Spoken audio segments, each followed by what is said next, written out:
How to start a Magic the Gathering club. Hashtag bring back the Junior Super Series. Welcome in, much love, Trappier. Joined by Sean Hey, what's P. up? Sean is a former teacher and a on and off again pro tour player from Hawaii. You've played in what, 7, 8 pro tours, 7. and we met through the Junior Super Series Back in the glory days. 12, 13 years ago maybe. And Oh, yeah. and you do work now for you're working on trying to bring. We'll talk about the JSS, trying to bring it back to life, trying to bring back youth magic, how to start clubs, and so on. And you've got a channel for that. Yep. And uh, so this is for teachers. This is for parents. This is for kids who want there to be a magic club at your school, and you don't have it. Listen up. So, and, Yeah, so I I'm trying to target magic clubs in schools as kind of the way to bring the JSS, build it from the bottom up. I think things work a lot better when you build them from the bottom up, especially in education. hmm Um, So, situating the magic clubs in schools, you're already rooted within a community, right? The kids have to hmm be there every day anyway. I feel like that's just the best place to start it. So I have 2 videos on my channel right now, and the theme that I'm kind of sticking to is just if teachers are on the fence about starting a magic club, just trying to walk them through some of the things that I ran into that I had to learn hmm along the way.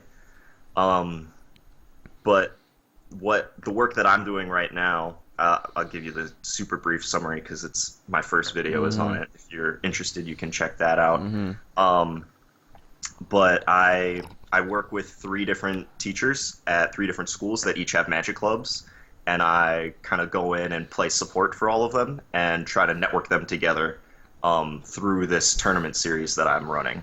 So we're playing Standard Pauper once a month. We have youth tournaments. Gonna have our third one tomorrow Standard on popper. Sunday. Yeah, it's Mm. it's a fun format. We It's were a fun talking about it last night. Renegade Freighter is probably a great card. Topic for deck text for the different video. Oh So, yeah, why the is this format can get real deep. yeah. Um, okay, why is this important? So, what was the JSS and why is missing it a big problem? Well, you and I met on the JSS. I Which is started Junior playing. Super Series like Junior Nationals. Yeah, back when they had the old national system, they also ran a junior nationals called the Junior Super Series. And I actually started playing Magic competitively because of the Junior Super Series. They would the prizes were paid out in scholarship money. It was a really good way for me to get my parents to support me putting all of my time and energy into playing this game. Um, and it was a really good way for like a group of my peers to get interested in playing Magic, Mm-hmm. right? So we kind of had that cohesion, and then you know, let's see, yeah, from about 7th grade to I hit the cap after 10th grade. So from 7th grade to 10th grade, that was just the goal, right? Mm-hmm. Right. Qualify for So, junior nats and then do your best correct in me if junior I'm nationals. wrong. A little story here. Grand Prix Seattle 2013, was it 2013? 2014. No, Were it you, was it was 2000 or was and it Pro Tour 2004 Seattle? or Well, you 2005. flew out for a qualifier, right?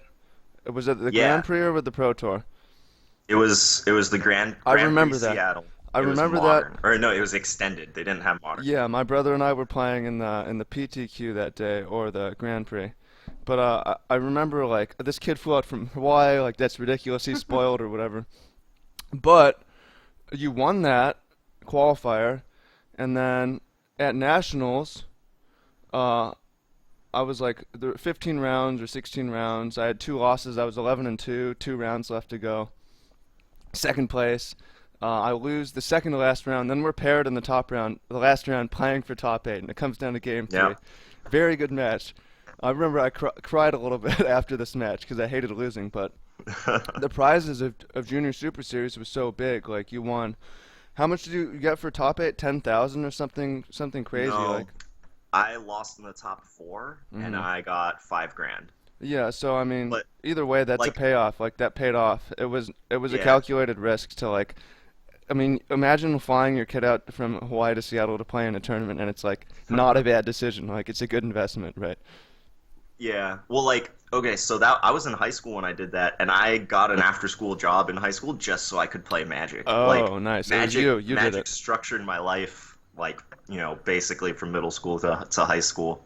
The summer before that JSS Nats where I got fourth, I was 4 or 5 days a week that summer. I would wake up at like noon, catch the bus to the card shop, play Magic for like 8 to 10 hours, and then either get picked up or catch the bus back. And that was just like 4 to 5 days a week. I was, when you're in high school, you don't have anything else to do, and you're just like, Hmm. yeah, I'm just gonna make sure I can spike this tournament, and it paid off.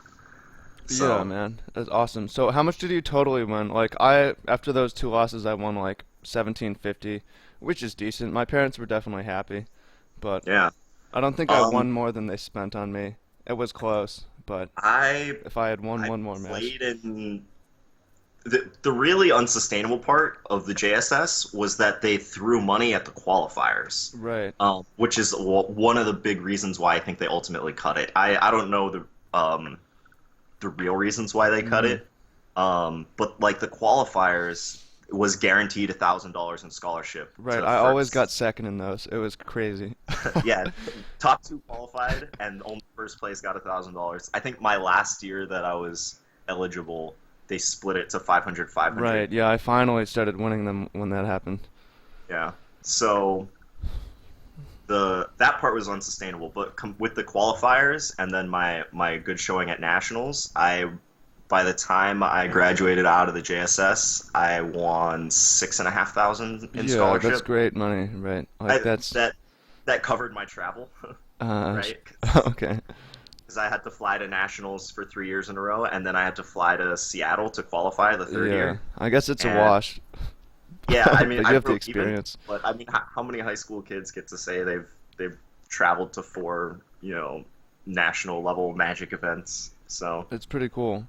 yeah, So, I enjoyed it. It got me hooked. Like that's a huge reason why I've played ever since then. yeah, and we have friends from all over through that. I know there's a lot of guys who have kept playing, and it's really cool. Oh And yeah, I mean, if Wizards watches this at all, maybe they canceled it because they didn't see the payoff from it. But it's like yeah. They they're they getting. canceled it shortly after Mhm. they started giving away plane tickets for the Pro Tour, and I think I might be making this up just in my memory, but I think they said something when they canceled it, like they were trying to focus more on the Pro Tour. They were trying to push the kids that were excelling at the JSS just into the Pro Tour. It did conflict Um, at times. You would like not win a Pro Tour qualifier so that you didn't lose Junior Super Series eligibility. here's the really shitty thing that happened to me. I won my first PTQ when I was 17, so I was out of the JSS age bracket. I win my first PTQ, and then I go to my first Pro Tour. I think it was in like April or May. Yeah, I flew to Prague. I had a plane ticket to Prague. I was stoked, scrubbed out of the Pro Tour, hardcore. And then like a month later, they announced that they were raising the age cap for the JSS to Right. 18. So I would have had 2 more years on the JSS, but I had a pro point, so I couldn't play. Yeah. Yeah, I played in that JSS. Here's the thing. It's hard to put the financial investment on JSS whether they should bring it back or not, but they're getting paid back from you and I 15 years later, 12 years later. Yeah, Maybe they didn't wait long enough. Maybe it's still not even worth it, but like I highly doubt I would be as involved I would be if not for the Junior Super Series because that gave me a taste of what it would be to travel for Magic, and for sure. it the prizes were good. It you have your peers. That's an important thing. Is it's like Junior Super Series was not here's how to play Magic, but it was an entry point for youth. Now this is why Magic Clubs is a needed thing. What's the entry point for youth Magic? There's none, right? There is none. There's no Oh yeah, structured anything. there's nothing, and like Magic. I didn't really appreciate this until I started trying to teach people how to play. I didn't try to teach anyone to play until I was well into my 20s. But like when I finally started trying to teach my friends how to play and stuff, it is just such a complex game, right? Like the learning curve is just super steep right at the front. So, if you have a kid that most kids that are in the community have a parent that plays at this point, right? Or they might have a nice group of friends where they have a really good friend that plays. Mhm. But like if they don't have someone to kind of walk them through that beginning part of Mhm. here's all of this complexity that you have to just understand, um, they're just going to get turned off from it. And I've seen this happen in local game stores, and I've done this in local game stores on my way to figuring out how to teach people how to play. Um, you know, you have somebody that's like, "Oh, I'm kind of interested in this game. Teach me how." And then a lot of people's first reaction is you just talk at them, right? You bore them to death basically because the game is so complex and people are like, I need to explain all these rules to you before you start playing, and that kind of goes against best teaching practices. And it was a trap I fell into a number of times Mhm. before getting my act together and figuring out a better way to teach people how to play. But it's just it's hard, and it's a barrier, right, to enter the community. Mhm. So that's why a big focus of the Magic clubs that I'm working with, I try to get, especially the high school kids, because Mhm. I have one high school and then two middle schools that I'm working with. I try to get the high school kids to like go down to the middle schools and help with the Mhm. teaching process, right? By the way, Like, can you move back into oh, the right? yeah, yeah. Yeah. Sorry. Cool. Better. Cool. So just my second video, I talked about just from a teacher's perspective, what you want to do to try to help somebody through their first game of Magic, get through Mhm. that complexity, and then also trying to get the community to give back and start playing part of that role. Mhm. So, like, if you have these Magic clubs in schools, you're constantly opening the door to growing the community, right? Like Mhm. high schools, middle schools have hundreds, if not thousands, of kids, and once the kids at the school, because when I played Magic in high school, I was like the closet nerd, right? I don't know. I think you went through something similar to this, I was but closeted for a moment, yeah, but I like came out and it was great. I qualified for my first pro tour, and I didn't tell anybody why I Mhm. was going to Prague, right? I was just Oh so man, you ashamed. should have. But yeah, I mean, like now I look back and I'm like, yeah, I totally should have, Yeah, I told mean people for that me, this is I what I mean do my on the my story weekends. very quickly. Um, we had a magic club in elementary school, middle school, seventh grade, eighth grade games club. It just Hmm. devolved into total magic club, and it was Yeah. awesome. Although it was at the same time as junior jazz band, and I was doing both of these things, so it was a big decision point for me to go for magic over music. And Yeah. then in high school, I did become a closeted nerd for like 2 years. It's like I'm gonna be cool or whatever. And that's Hmm. also when Junior Super Series ended, and my brother Elliot stopped playing as much then as Is well. he older than you or younger than you? He's older, so I mean Okay. he was out of JSS, and then I was out of JSS, and then he went off to college, and it was like, all right, well, I'm gonna start playing again, 'cause Pokemon started becoming cool again for whatever reason, so everyone had their Pokemon cards out.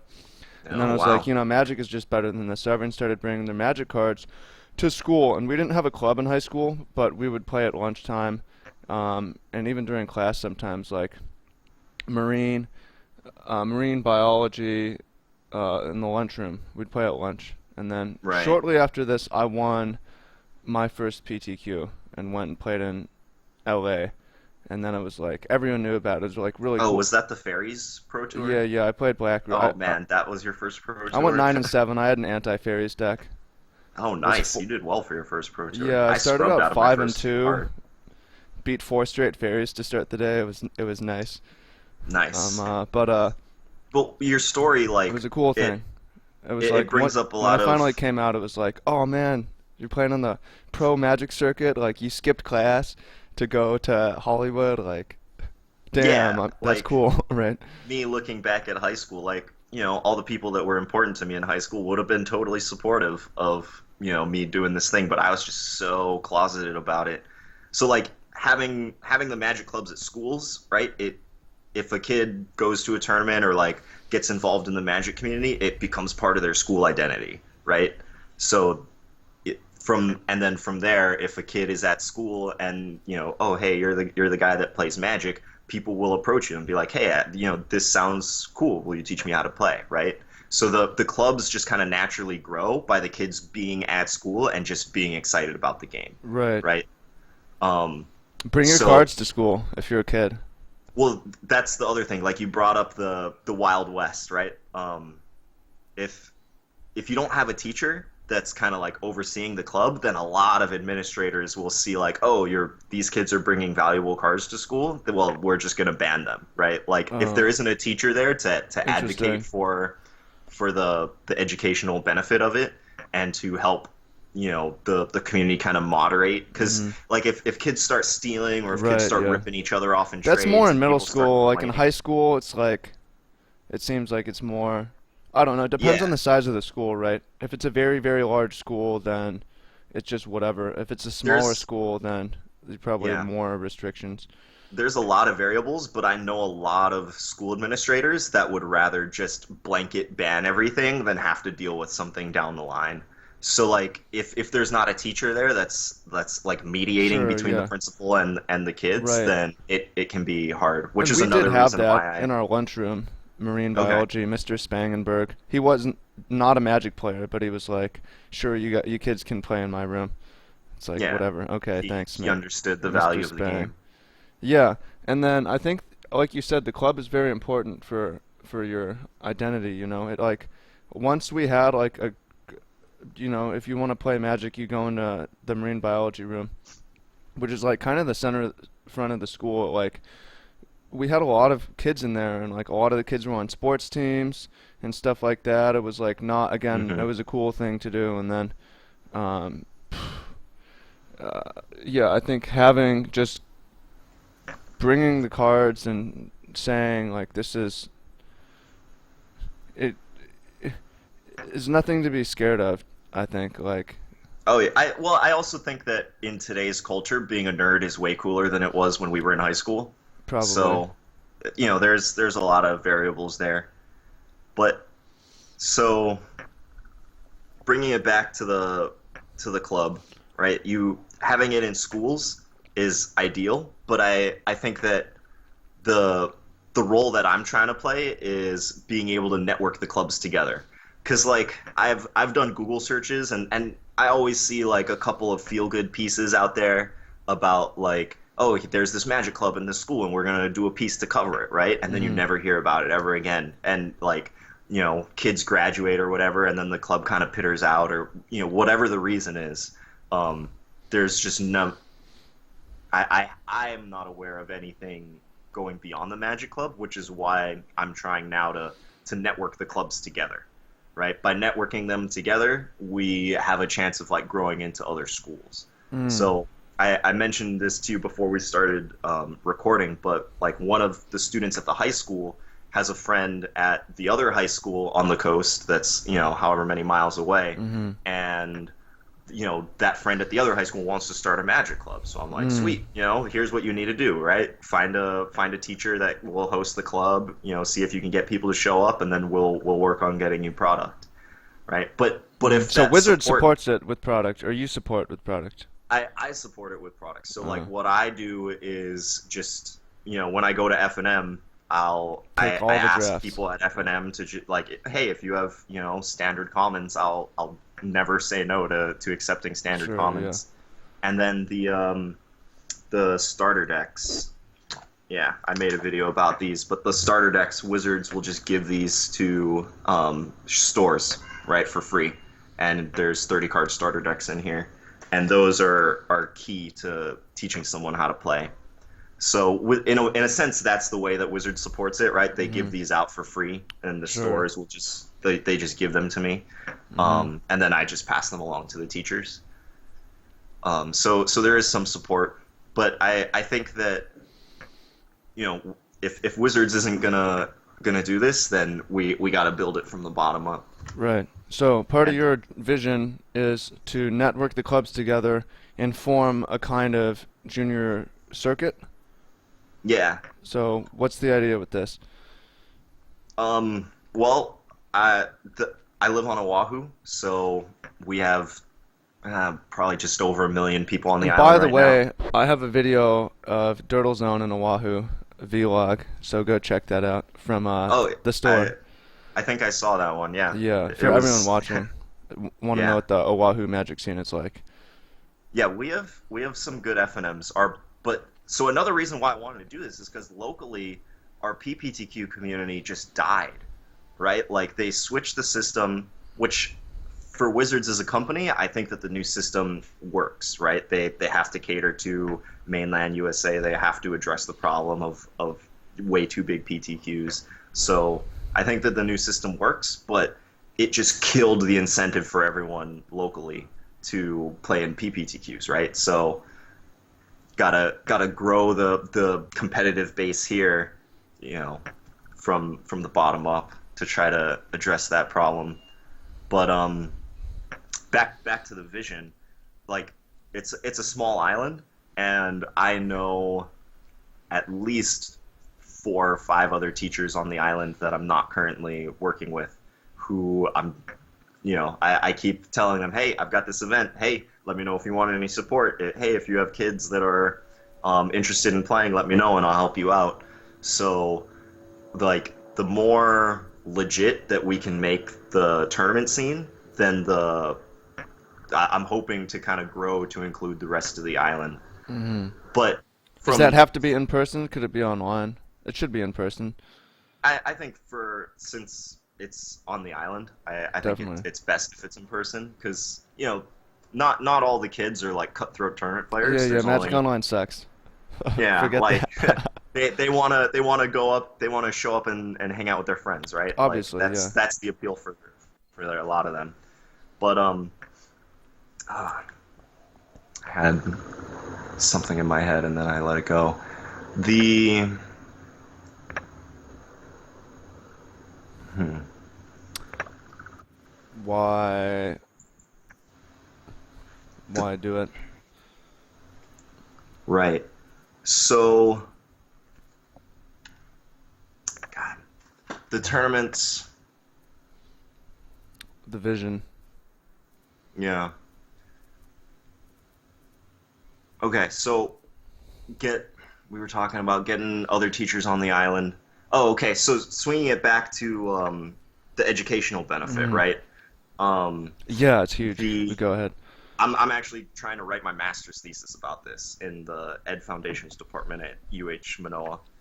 But the the the way that I'm rationalizing, trying to get these into schools is by saying that students learn best when they're able to do projects, right? They learn stuff, and then the stuff that they learn helps them to do a project that's going to help them give back to their community, right? That's kind of the Mm. the model of the type of teaching that the nonprofit that I work for is doing research into, right? So by having the kids come to these tournaments, right, and just being involved in the Magic community, there's infinite opportunities for them to do projects.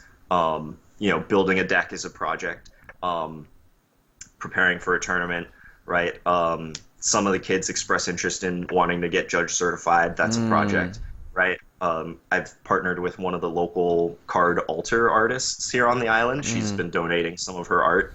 Um, and she did an art day with the kids. So Mm. there's That's just all cool. these Yeah, yeah. different facets to the Magic community that once a kid gets involved, even if they don't like cutthroat tournament play, they can still come to a tournament, have a good time, get Hmm. connected with whatever aspect of the community does appeal to them, right? And Uh, then they have a project to just kind of like learn, do something to give back, right? Get feedback, and then they're able to grow. Um, so having lots of opportunities for them to find what interests them about the community is a really important part of it, I think. yes. And So also the educational it's a great game for that. Like, I mean, I think it makes you way smarter, honestly. Is Oh yeah. the best way Well, to describe it is like raises your IQ. for sure, because like IQ is measuring your ability to do abstract thinking, and this game is just all abstract thinking, right? Like, and that's what makes it so hard to teach somebody how to play because it's just so abstract. You're like, okay, here you're a wizard, right? Uh-huh, You're yeah, you're yeah. summoning these spells and you're attacking your opponent, and then you have to like do, your power deals Mhm. damage to their toughness, and that's just all in your head, Mhm. right? And especially if you try to explain that to someone if they're not playing a game currently in front of them, it's just gonna it's way too abstract, right? Mhm. Even the kids with the highest IQs that are able to do that abstract thinking, like even some of them will get lost when you're doing that. So Mhm. you got to contextualize it for them. But like the abstract thinking for sure. What I'm trying to do now is get the kids to write. So I'm trying a new prize structure for the tournament that I have for tomorrow. I, so get this: the three Magic clubs, the advisors, Mhm. they're just so supportive of it that they just donated a bunch of money to go into the prize pool Mhm. for the last tournament. So we had. I always try to keep the entry fee for the kids at $1, right? Try to make it Yeah. accessible. But then we ended up giving away like 30 something packs or Sure. for this tournament that the 12 kids paid $1 to Oh, I enter. mean that was like the So, JSS. Like there was $1,000 prize. Sometimes there'd be 15, 12 kids oh there. yeah. It's like this But is nuts. but that's unsustainable, right? It is. So I'm trying to Maybe. change the prize structure Mhm. so that like it's still good. Like we're still giving away more packs Yeah. than we're taking in money. So um but I'm trying a new thing for this one, and I'm going to see if it works with just giving every kid that shows up to the tournament, I'm going to give them a quest log. And it's like, if you want to write a tournament report, if you do it Yeah. and make them go through the Yeah. writing process and edit it and everything. But like, if you write a good tournament report, I'll give you X number of Oh, that's packs. awesome. Like If you write 11-year-old kid this, writing their tournament report. Yes. Like yeah, yeah, well, yeah. Get because them like, excited about math, writing, yeah, etc. because after the second tournament, I tried to generate a bunch of content about the format, right? Like, oh, here's the best 8 cards in Standard Pauper, right? Here's all the I compiled all the deck lists and everything, and I was trying to create content, and I was like, a, this is way too much time. Like I have a full time job, I can't be doing this all the time, Yeah. and B, this is something that the kids can easily do. Right. So I'm trying to create like examples for them, and then just be like, if you guys want to win extra packs, right? Like the prize support is going to be decent. It's not going to be great, but if you want to win extra packs, you can do all these quests, and then each kid, no matter how well they do in the tournament, will have the opportunity to do that. So Mhm. I don't know if the kids will be interested in doing that. We'll see how much interest I get, but I'm trying that out because I don't want to fall into the trap of getting them used to expecting huge payout for no entry fee. Sure. Yeah. That's I not think, a good life lesson either. That's not yeah, how life exactly. works. Yeah. But ever since I started this project, I've um, shifted my focus in playing Magic because like being in Hawaii, I play almost all Magic Online. The last time I qualified for the Pro Tour was through a Magic Online qualifier, and those are hard and they take a lot of time. But now, I still want to qualify for the Pro Tour, but I don't spend all my time on moto grinding. I Mhm. play the Winnabox FNMs at Dirtle Mhm. Zone Yeah, now. man, that's more fun. I agree. Yeah, I and like Dirtle Zone. I It's Northern cutthroat for sure. will Good players. focus. Oh yeah, they've got a good group there, and it's probably the most competitive tournament on the island Yeah, that's it's run. harder than the PTQs, right? Just a Friday Yeah. night. Hmm. So it's a win a box. So I go, and whatever I win, I just throw into my stash of packs that I'm going to use for prize support. So I have won or split in the finals of 3 of the last 4 FNMs. Wow. So I have like 3 boxes of product that are just sitting there. So I'm trying to build up this quest log thing to the point where um, I can get the kids incentivized to start doing uh, different types of projects. Yeah, man. It's really cool. So, what advice would you have some kids watching this? Maybe they're in middle school, maybe they're in high school. They're like, hang on, I want to play Magic at school. Um, Yeah, we don't have a club. What should I do? I actually got a surprising amount of messages after my first video from people on the mainland that were like, "Hey, I wanna help you out." And like my personal immediate goals with my videos is to have resources so that if I meet a new teacher on Oahu that's starting a club, I can be like, watch these videos. You know, it'll walk you through Hmm. some of the first challenges that you'll encounter. But those videos will be good resources for anybody, not just teachers on Oahu. So like I just highly my continual message is if you want to start a magic club, there are ways, right? If you're a kid that wants to play magic at school, right? Almost every single middle school or high school has a way for you to start. Ask your math Um, teachers. I bet you they play. Like, come on. yeah, Come yeah, on. Your teachers play Magic, for right? sure. This is a funny story. So when I first found out about this, the Magic Club at Nanakuli, because they started without me, right? Like they existed before I even started working there. Um, they, one of my coworkers put me in touch with one of the kids who was the president of the club. So she had that kid during the day, and he just made an offhanded comment one day about playing Magic. So she was like, "Oh, you should meet Sean." So we're at this guest speaker day, right? And that kid is there, and my coworker introduces me to him. So then after the guest speaker is done, I'm talking to him. You know, we're talking about Magic. The club advisor is there, so then we rope the club advisor in, and then the three of us are talking about Magic. And then the guest speaker walks over, and he's like, "Are you guys talking Talking about about Magic?" Magic? Yeah, right. Yeah. So I was like, "Oh man, it's just such a small world." Too easy, yeah. Yeah. So if you're in high school or if you're in middle school or if you have a kid that's in high school or middle school and they're into it, um, you know, there are ways at every almost every single school for you to start a club. The really hard part is that teachers don't get paid extra. At least in Hawaii, teachers don't get paid extra for being a club advisor, and they usually put in a ton of extra work. So it's you know that might be a problem finding Right. a teacher that's dedicated enough. Yes, and I think one solution for that is like we did, is that it was a lunchtime club. That's a much Hmm. easier sell because it's like, hey, we're just going to be in your room doing lunch. You don't have to spend any extra time. You know, Yeah, you're going to use this to eat your food and grade papers anyways. So, um, it's more yeah, complicated when it's after school, right? for sure.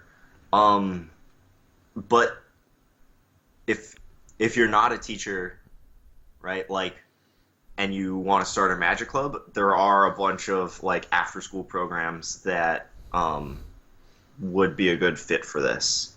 So the example that I talked about in my second video was I worked for a nonprofit after school program, and I worked there 2 days a week, and I was there for 3 hours each day that I was there, and one of those hours each day I could teach a gaming class, right?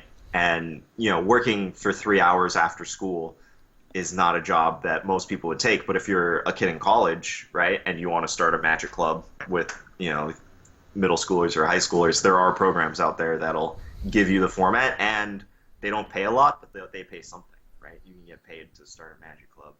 So the one that I worked for was After School All Stars. I know that there's other nonprofits out there that offer Hmm. similar um, things. So the pathway is possible, and I think that once you get rolling, if you make yourself known in the community, then you will get support, right? Like as I said, I got two messages from people after I made my first video on the mainland who were like, "What can I do to support you?" And my response was just find someone in your local community that's doing something similar, or encourage them to do something similar, and then support them, right? Because flat rate boxing commons to Hawaii is going to cost you more money than the commons are Right, worth. yeah, yeah. So, Mm. but I think that the format that I'm working on is you can replicate it, right? So And I I, think I'm it's I'm not doing anything special. And then if if multiple schools in a given community start Magic clubs, then you can start running inter-school tournaments and stuff like that. And I think it's important. Um, the pricing is for grown people, but when people learn things in their youth, they hold a certain nostalgia about that thing forever. So if Magic's Oh yeah, gonna be successful and continue to grow and survive, people need to be introduced to it before they're 25. So, uh, yeah, I would agree with that. so So Magic clubs is the way to go, I think. yeah, and hopefully it like if if the grassroots level of youth tournaments, picks up momentum, like Wizards would have to take notice at some point. And I dream of the day that something akin to the JSS comes back. Yeah, And man, that was awesome. those were the glory days. Never forget playing in the JSS. Yeah, man, those were some fun times for sure. Yeah. But it's still fun times playing grown up big boy Magic Oh as yeah, for well. sure. Sure. Cool. Cool. So, um, so Oh. okay. So how do people follow up? Say people want to know. People have more questions. You have a YouTube channel. Okay. What is that? So I have a YouTube channel, and I'm calling it MTG808 Junior, Mm-hmm. with Junior spelled out, Junior. 808 is the area code for Mm-hmm. Hawaii State. So MTG808 Junior. I'm on YouTube and I'm on Facebook under the same name. And Facebook will have a lot of content from the tournaments and stuff like that. YouTube is more me trying to reach out to teachers. Cool. But yeah, that's the platforms I'm working on. This is it's kind of a passion project on the side for me. So I'm not putting up videos every day, but I try to put up stuff when I can. And yeah, I've Sure. gotten a lot of feedback from people trying to make better videos, more engaging. Cool, man. Well, you've Who got who a would have vision. thought that learn learning how to talk into a webcam in a room by yourself would be such a such a hard skill to learn. Yeah, right. Who would have thought that Magic would have endured so long, right? I didn't envision this when I was playing in the Junior Super Series. It's cool. Oh yeah, yeah. Well, I've been playing Magic for 2/3 of my life at this point, so it it's been quite a journey. Right. Yeah. Cool, man. Thank you so much, Sean. Yeah, Those of thank you, you. let us know what you think in the comments and go give MTG808 Junior a follow.